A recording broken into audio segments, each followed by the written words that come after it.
താഴെക്കൂടി ഒരു വീഡിയോ പോകുന്നുണ്ട്.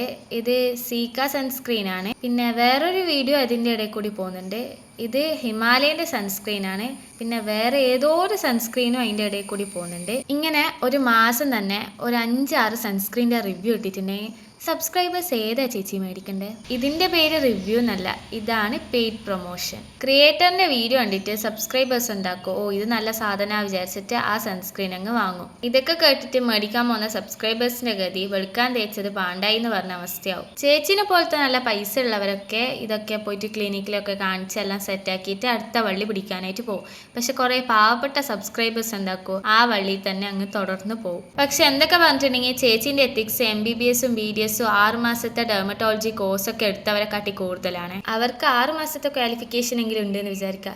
ചേച്ചിക്ക് എത്ര മാസത്തെ ക്വാളിഫിക്കേഷൻ ഉണ്ടായിട്ടാ ക്യാമറേൻ്റെ മുന്നിൽ വന്ന് ഇങ്ങനെ നാട്ടാരെ പറ്റിക്കുന്നത്? 10 ലക്ഷം സബ്സ്ക്രൈബേഴ്സ് ഉണ്ട് എന്ന് പറഞ്ഞിട്ട് എന്നാരോ ഒരു കൊളാബറേഷൻ തന്നിട്ടില്ല പറഞ്ഞിട്ട് ഒരു കമ്പനീനെ പറ്റി എന്തൊക്കെ അപവാദങ്ങളാണ് പറഞ്ഞ് ഉണ്ടാക്കിയേ.